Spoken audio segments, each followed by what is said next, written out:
मिस्र की महिलाएं यौन हिंसा के इर्द गिर्द खड़ी खामोशी की दीवार को तोड़ रही हैं और वैवाहिक जीवन में बलात्कार पर खुलकर बात कर रही हैं। ये एक ऐसा मुद्दा है जिस पर मिस्र में कम ही बात की जाती है। 34 साल की साफा की सुहागरात पर उनके पति ने उनके साथ बलात्कार किया। इस यौन हमले से उनके गुप्तांग, कलाई और चेहरे पर चोट आई। वो कहती हैं, मेरे पीरियड्स चल रहे थे और मैं सेक्स के लिए तैयार नहीं थी।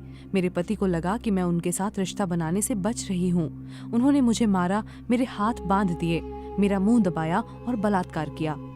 सामाजिक बदनामी के डर से साफा ने अपने पति के खिलाफ मुकदमा दर्ज नहीं करवाया।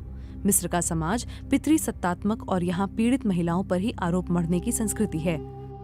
साफा के लिए बदलाव का पल तब आया जब उन्होंने रमजान के महीने में टीवी पर प्रसारित धारावाहिक न्यूटन्स क्रेडल का एक दृश्य देखा। उसमें एक पति को अपनी पत्नी के साथ बलात्कार करते दिखाया गया था। इस दृश्य को देखकर कई महिलाओं की बुरी यादें ताज़ा हो गईं।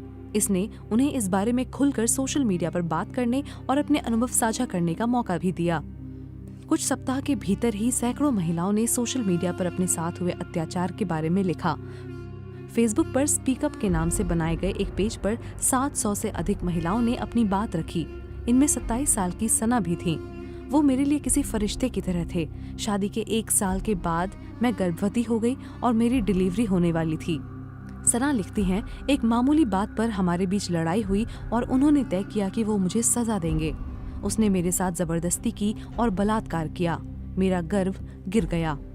सना ने तलाक की लड़ाई अकेले ही लड़ी। तब वो अपने पति से अलग रही थीं। वो आज भी अपने बच्चे को याद करके रोती हैं।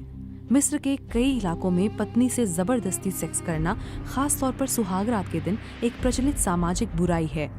इस मुद्दे पर बहस तब और तेज हो गई जब एक चर्चित गायक की पूर्व पत्नी ने इंस्टाग्राम पर अपने अनुभव साझा किए। उन्होंने रोते हुए अपने वैवाहिक जीवन में हुए बलात्कार की कहानी सुनाई। ये वीडियो मिस्र में वायरल हो गया। इस पर मीडिया में भी लिखा गया था।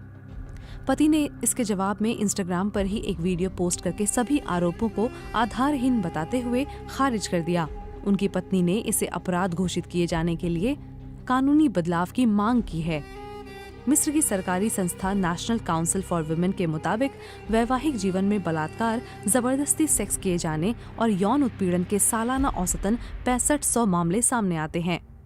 इस मुद्दे पर बहस के समाधान के लिए मिस्र में धार्मिक मामलों की सर्वोच्च संस्था दारुल इफ्ता ने कहा है, यदि कोई पुरुष अपनी पत्नी को अपने साथ सेक्स करने के लिए मजबूर करने के लिए हिंसा का इस्तेमाल करता है तो वो गुनहगार है और महिला उसके खिलाफ अदालत जा सकती है और उसे सजा दिला सकती है। मिस्र के कानून के तहत वैवाहिक बलात्कार अपराध नहीं है। विश्व स्वास्थ्य संगठन इसे यौन हिंसा का ही एक रूप मानता है। अदालतों में इस अपराध को साबित करना मुश्किल हो जाता है। मिस्र में वैवाहिक बलात्कार के अधिकतर मामले जो अदालत जाते हैं उनमें सजा नहीं हो पाती है। इनकी वजह मिस्र के दंड विधान की धारा 60 है।